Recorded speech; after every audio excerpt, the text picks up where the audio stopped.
Hey everyone, welcome to the Tattooed Chap. Thank you for joining us today. Today we are going to interview my friend Greg Ledbetter, who is a chaplain in the Army. And we're going to be looking at planning events, chaplain led events that can impact your unit. We're going to talk to Greg about how he's gone about doing some pretty cool things. And in my discussion with Greg, we're going to talk about how he went about setting up some of these events, the impact that he had, with the hope of spurring on some kind of ideas for you in your ministry as well. So sit back and enjoy this discussion, and may the Lord bless you. Have a good day. Fight the good fight. Never quit, run towards the fray. Fight the good fight. Stand firm. Hey everybody, welcome to the Tattooed Chap. I'm Drew, the Tattooed Chap. And today I got a special friend here with me. This is my friend Greg, and we work together here at the hospital. We're not going to really talk about what he's doing here right now as a CPE, a clinical pastoral education chaplain student, but what I want to talk to him about and to share with you is Greg kind of was a rock star as a battalion chaplain when he, rock star, he plays music, you know what I'm saying? Yeah. But you're kind of a rock star in the sense, like what I like to say is a rock star anyways. People can argue one way or the other, but someone that did really well at doing events, spiritual readiness, spiritual resiliency events for his battalions. And some of the stuff that he did, his whole brigade ended up doing, and division and all that stuff. And so he inspired others. And you know, a lot of y'all that watch this are either new chaplains or people that are interested in becoming chaplains. And I thought what would be helpful today is hearing a little bit about Greg's story, some of the stuff that he did, and maybe prime the pump, give you some ideas of what maybe you could do when you become a chaplain, whether it's in the Guard or the Reserve or active Army. So, Greg, I just talked a whole bunch, but maybe tell me a little bit about yourself. How long have you been an Army chaplain, and what assignments have you served in, and all that stuff? What did you do before being a chaplain? And I mean, don't tell me your whole life story, but... Well, in 1985, I was born. I was 5 years old. So I commissioned in the Army active duty in 2020. 2020. So I have almost 4 years in the Army. Prior to the Army, I've been in ministry since I was 15 years old. Okay. And I've served as a pastor in various capacities. One of my favorites is a worship pastor playing keys and sax. So when I said rock star, I wasn't too far off. Yes, you weren't too far. I'm a big 80s fan, Drew. Okay. I think you know this too. Def Leppard. Oh, yes. You can't go wrong. Journey's my favorite, though. Okay. Just look up Lights by Journey, favorite song. So that's a recommendation of the day. Yes. Word of the day, yes. Lights. Not to be confused with Coldplay's Lights, you know. But anyway, that's a good group, too. But anyway, and prior to the Army was also a level 2 trauma hospital chaplain, a hospice chaplain, and I still actually adjunct professor for Grand Canyon University and teach spirituality and healthcare and Christian formation classes.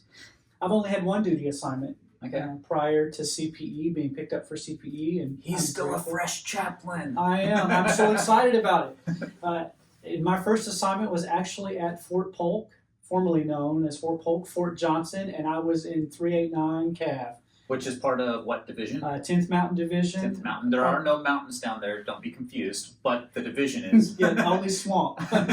So. And so actually when you're asking about events, one of the ones that was the most important to me was what we call the Forge.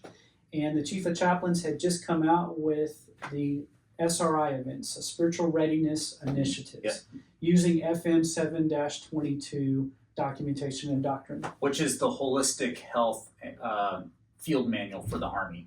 Yeah, and we're in chapter 3. Spirituality is listed in chapter 3. And you actually, it's open source access. I'll put a link below, and you can look up that FM, that field manual, if you want to. Oh, that'd be helpful. Yeah. And so when I found this out, I thought, man, what could we do to enhance the spiritual well-being of soldiers at Fort Polk?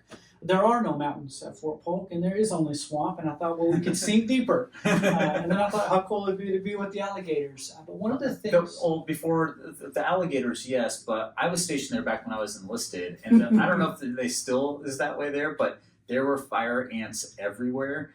Did you guys have fire ants everywhere? They were under control. They were okay. Back in my day, like There's still some. It was PT. You just knew that you were walking away getting stung like 100 times. But we would run the one ways with the water towers. Okay. Did Yep. you do that? Yep. Okay. Yep.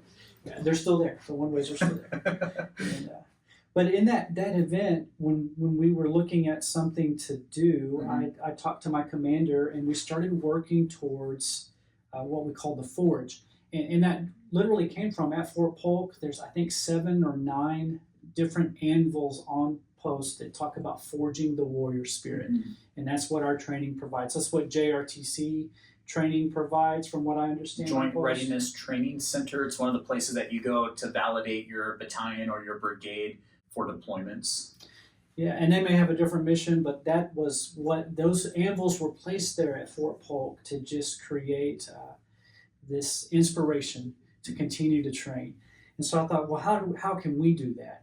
And as a chaplain, how can I do that? And so I had this idea that, hey, what if we were able to create weapons? So in 10th Mountain, we actually used to carry hatchets. And that went back to the Revolutionary War days of carrying a hatchet. And so commanders and CSMs and differents would pick those things up, and I said, can we make those? What would it look like? And so we started the process. And through... Hold on, so the process you mean is building a spiritual readiness, moral development type course or program for your commander and for your battalion?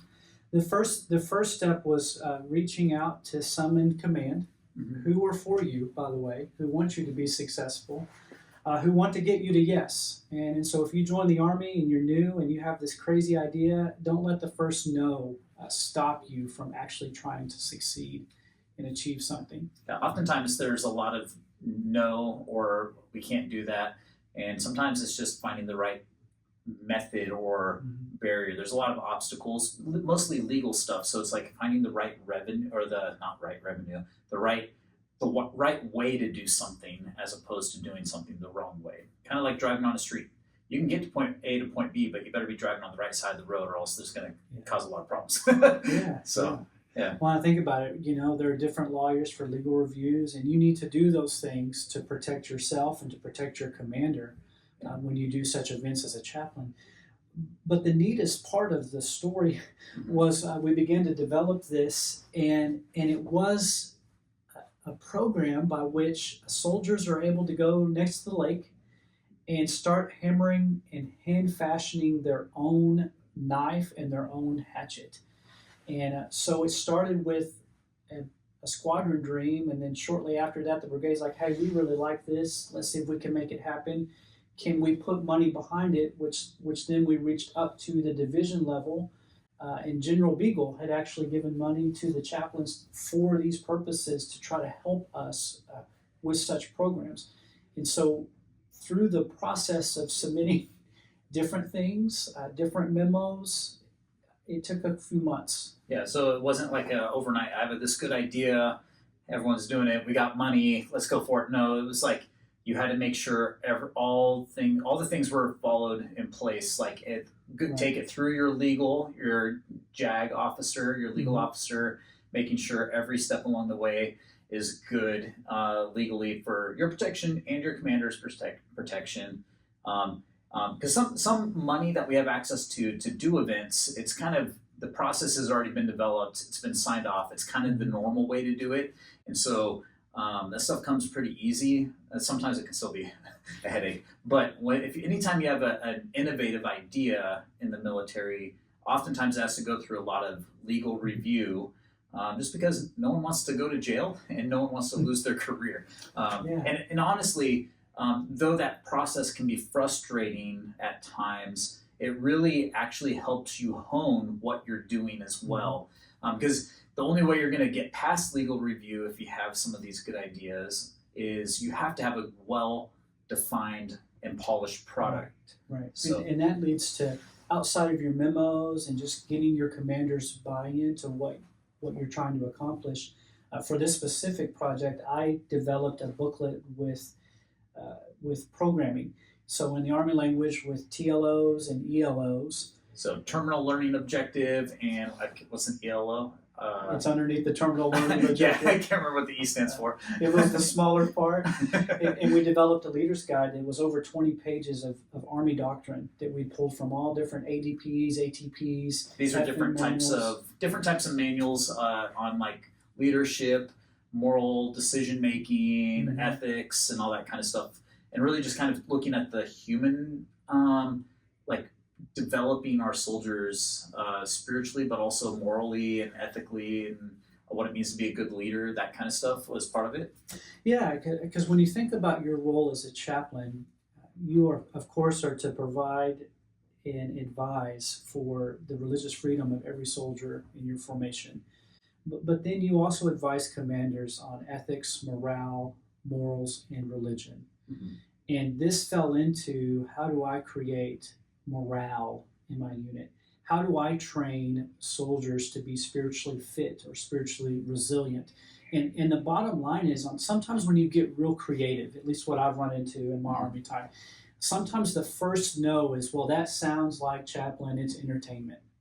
If you can cross that bridge and prove through doctrine, prove through your writing that it is training, you can get to a yes. Yeah. Because we weren't just providing entertainment. Soldiers were not just going out to create something. Soldiers actually talked about in these ELOs, they actually talked about their purpose, how they make meaning, their identity, how they care for themselves. They talked about teamwork. We talked about and trained about trust and sustaining a climate of trust. And that was laid out in a booklet for them.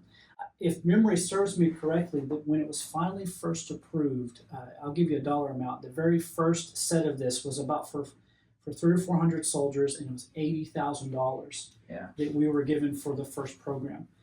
I think it's on its second or third year now. Time runs together, and now commanders are starting to buy into the program in the brigade. So it's starting to become a chaplain-led, command-sponsored event because they found value in what was happening. And, I think one of the things you kind of really hit on, and this is kind of, I think, where a lot of chaplains kind of don't quite understand or maybe miss the mark, especially as we're newer chaplains, is we have a good idea with an event, and we want to make it fun because we want people to come, right? And so there almost is always some form of entertainment as the hook.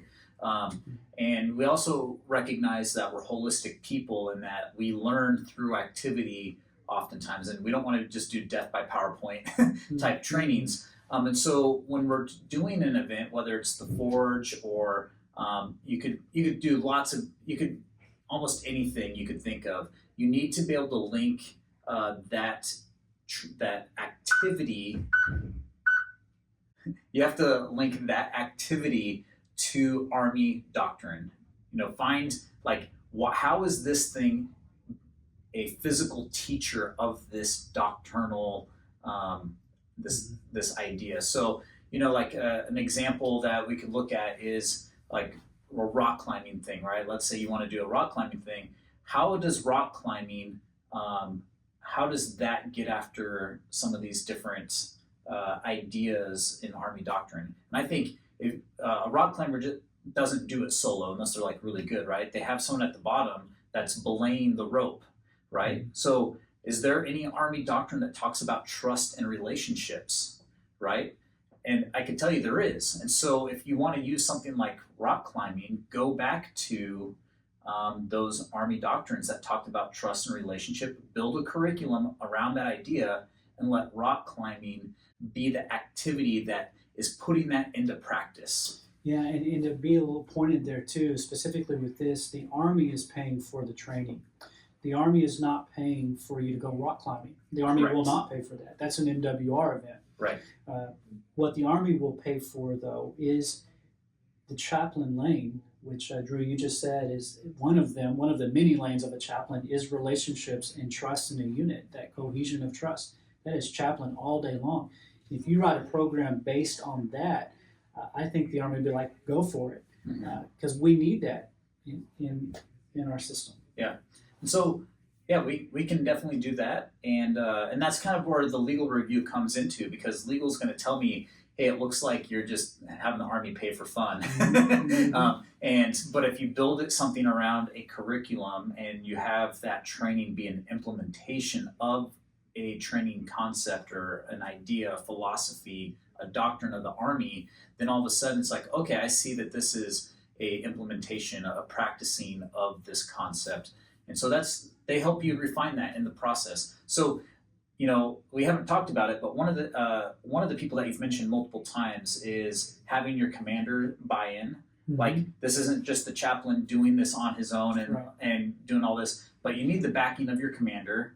And especially if you're going to put a lot of work into it, you want it to be something that he or she thinks is a good idea.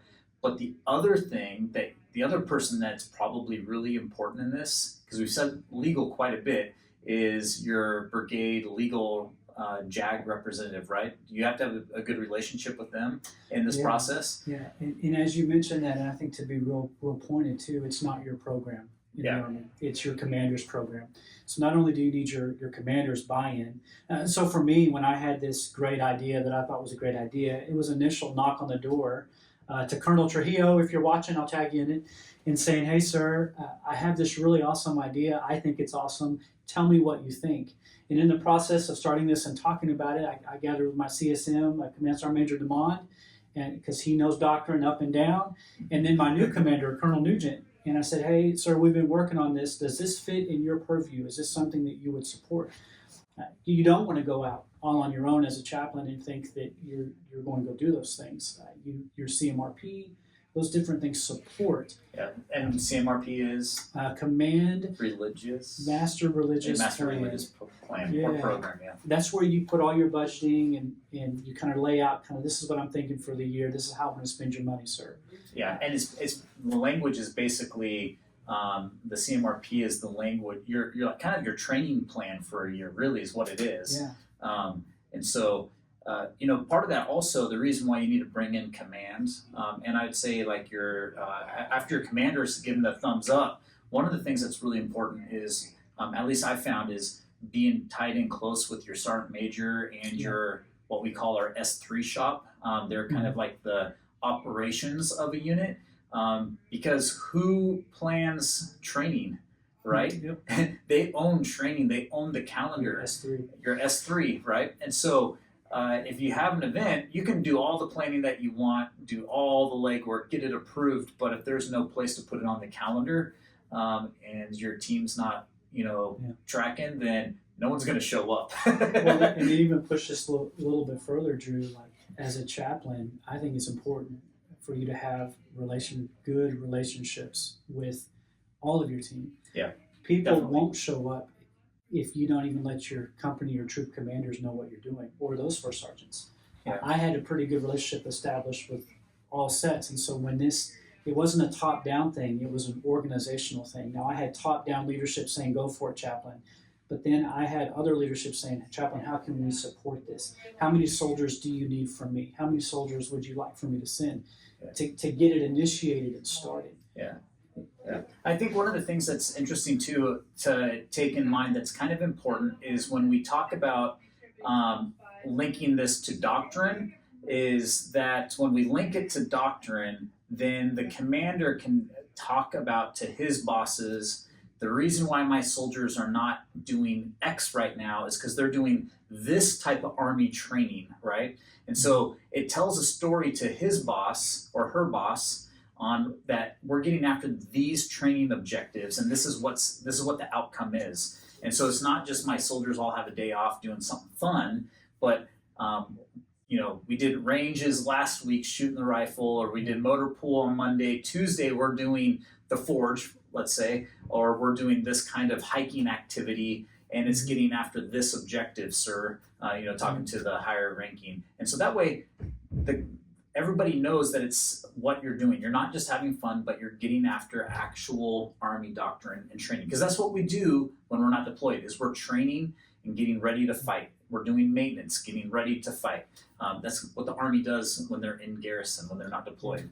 And as a chaplain, I believe that our role is spiritually ready. Yeah. And there's a lot of implications there. You probably have a whole other video on that. But what I would offer to you today, as you watch this, is that you can get to yes. You mentioned the brigade legal review or that JAG personnel, and one of the things I remember clearly is one lawyer may tell you no, but another one may tell you yes. And I'm telling you today that these events have been done and they've been legally cleared and they've been executed, and some of them are growing, and so there's a way to do that. So if someone comes to you and says no, that doesn't have to be the final answer. I think another key person in this, outside of that side of things, is actually your brigade chaplain. I was totally going to say that. I was and your division chaplain. Yeah. And I had a Chaplain Ochelek, who was my brigade chaplain, and Chaplain Williams was my brigade chaplain. Both of those chaplains allowed me to reach directly to Chaplain Atkins and Chaplain Bailey in the division to share this up, to see how we could work together. And it was really neat. We did. I, as a battalion chaplain, a first-term battalion chaplain, was able to talk all the way up to my division chaplain about an idea. And I think that it's had positive benefits for 310. Yeah, and I think that's really important too, because one, your brigade chaplain and your division chaplain, they have a lot more experience than you. Yep. And they don't have all the answers, but if they don't have the answers, they probably know where to find the answers. And you, as a newer chaplain, you're probably don't even know where to find stuff. Like, let's say you do have a good idea, but you don't even know the doctrine, like where to look up the doctrine. They could even look up so you can tie it to some kind of training. They might be able to point you to the actual doctrine. And they did. And yeah, they did. Just because we have so many years of training in that, and also, they might know of other ways to, maybe you're trying to get resources through this one channel. They might say, have you looked at this channel over here? Because this channel over here might be a little bit easier. And, there's a lot of different stuff. Sometimes the legal review isn't the issue, for innovative ideas. When it comes to finances, there's things that I've been able to do that cost no money. It's just making sure I'm working with my shops, my operations, and my commander to be able to take soldiers out of other training, because I'm offering this, doing a hike, but I have it tied to some kind of doctrine, right? That doesn't cost money to go on a hike, but to do something like, crafting your own weapons in a forge and doing these great events and having all this stuff go on with it, that stuff does take money. So that process, you have to pull people in. Don't do it on yourself. I don't want to say there's no Lone Ranger chaplains, but the Lone Ranger chaplains typically don't do as well as those that are integrated with their whole team. Yeah, and I think it's important, Drew, as you talk about money. As a chaplain in the Army, you have so many different pots of money that you can pull from. They all have different regulations and strings, but it gives you the opportunity. And the other thing that's coming to mind right now too is you have supporting organizations to the Army, right? That are willing to help you to buy pizza. Let's say you want to do suicidal ideation training or something like that, suicidal awareness training, and you can't find money in CTOF, the Chapel Tithes and Offering Funds, or you can't find money or support through your brigade or your battalion, like the USO and others. There's other places where you can reach. Chaplain, we would love to support that training. Here you go. Yeah, like I know the USO has supported me a few times with food for some events that I've done. The MWR, I've gone to them, which is the Morale, Welfare, and Recreation. It's the on-post, like, adventure sports kind of place, and they do tickets and all that kind of stuff. Yes. They have things, they have resources, they have equipment, they have actual guides of various types of adventure activities that you can tap into sometimes as well. And again, they have their limits, but as long as you're working within their limits and within yours, then you can tap into that stuff to create a really cool event. And again, it's not about the event, but it's about the spiritual training and readiness that we develop in our soldiers using this event as a venue or an avenue to make that happen. Yeah, and as I think about it, where I could really make this concrete for y'all out there today, my squadron for one summer went 4 months to Kentucky to be the force comm element for cadet summer training. Mm-hmm. And one of the things that I was very blessed with and fortunate is because I had earned the trust of my command team, some of the requests that I had, they made sure happened. So through through CST, I actually had 3 special duty 56 mics or religious affairs specialists that worked with me. So extra duty was that's not their normal job, but they were given to him so he could make things happen. From my commander. Because of those 3 assistants, though, and myself, for our 1,500 soldiers through that summer, those 4 months, we created and executed 87 different events. Some were chaplain led, some were command sponsored, some were NWR funded, others the USO helped us with. It's that broader community that you as a chaplain actually get to be a part of, inside and outside of the Army. You have a lot of support. Yeah, definitely. One of the things that you mentioned too that I think is important when it comes to crafting some of these events is once you get something that's solid and good, put it on repeat, right? Like you don't need to reinvent the wheel every single time. I think some chaplains think that they need to do something new and fancy. Every event needs to be special and new and pizzazz, right? Like sparkles come down when you announce it. But if you get something that's solid, like you did the Forge multiple times, and then you were able to give that product and all the memos and everything to other chaplains, they were able to implement it, and you had this solid thing that was this training that other people could do, and you could take soldiers through different soldiers through multiple times, or just a different group of soldiers each time. I think that's probably the wise way to do events. You'll get burnt out if every single event is new and you're starting from scratch. If you have a good ruck type training event that you're going to do it once every quarter and do a different company or something like that. Or one of the things that I did that was really kind of popular is I did a coffee and character on motor pool Mondays. So once a month I had donuts and coffee out there, and I talked about a soldier that in military history that did something with that was virtuous character, and I challenged our soldiers to tap into that. And I tried to tap into people from our infantry brigade, so it was historic part of our brigade. So that way it's even closer to home. We saw that person's name on a building over there. So you're also teaching them Army history a little bit too. So, and that didn't take a lot of money or energy, and the command loved it, the soldiers loved it, and they knew once a month that was coming. And once I developed it, it was easy. What I like about that, Drew, what I just heard you say, true CPE language right there. What I just heard you say is you met the soldiers where they were, and I think that's key as starting as a battalion chaplain new. Sometimes it's not recreating the wheel or creating your own calendar. It's learning, working with your team, your S3, to be on their calendar, to show up where they are, to add yourself. Yeah. So Motor Pool Monday is a thing. Well, the chaplain can show up with coffee and donuts, and you're not creating something more for the battalion to do. Right. Yeah, I think that sometimes when it comes to events, the calendar has no space for you as a chaplain. Most of the time. Most of the time, there's no space for you as a chaplain. So a lot of our events, they have to be rooted in training that the commander and the command team see as valuable, so that they can carve out a space for you. That's one way, right? And typically that's through earning trust and already showing that you're capable.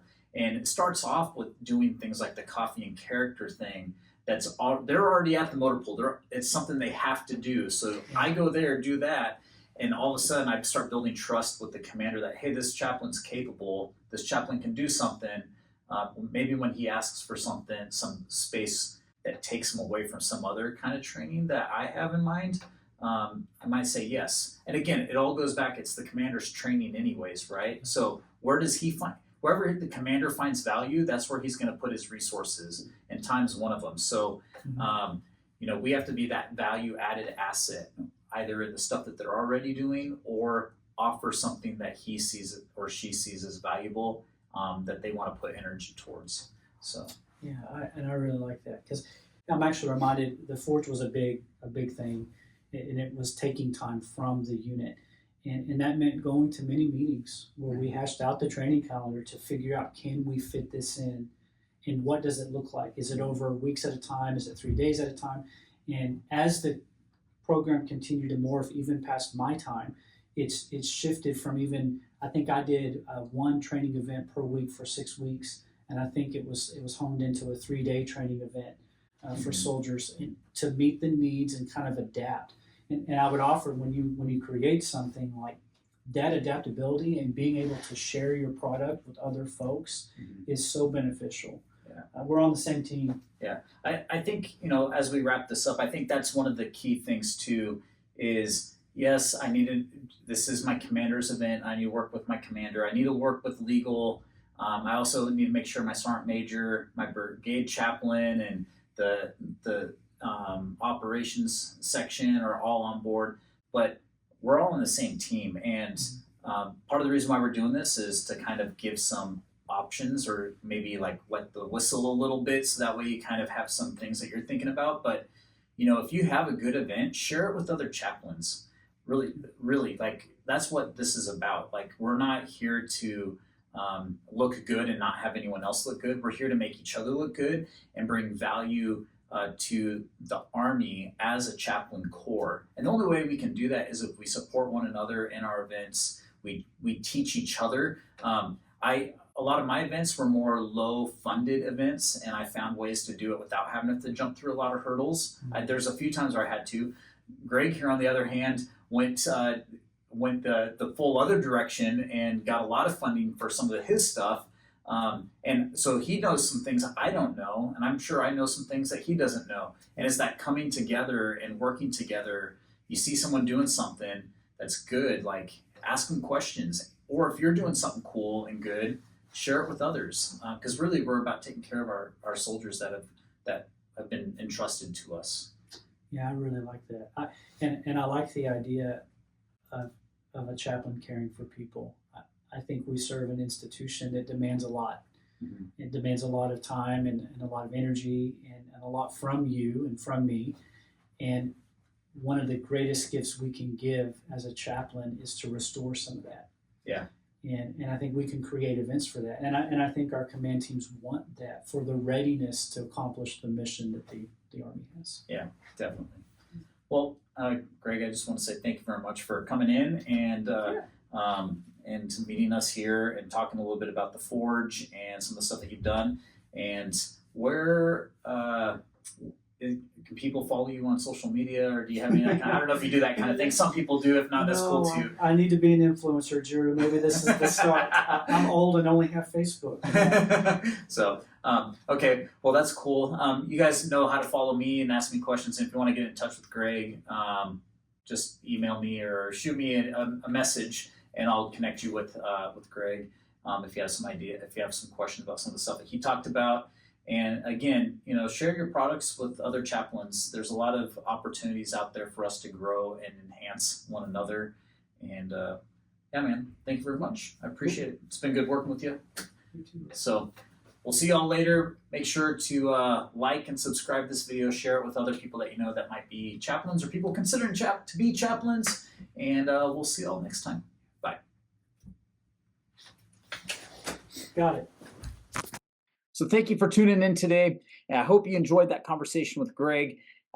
He's a great guy that I've got to work with for this last year. And one of the things that I've learned a lot from him is a different side of chaplaincy, a different type of way to do events than what I've done. I've been quite successful in my way, but so has he in his. And if there's one takeaway I could take from my time with Greg and talking to him about this stuff is that each chaplain is different. Each chaplain has their own passions and desires and their abilities and know-how, and that we really have to learn and lean on each other if we want to excel, if we want to keep growing.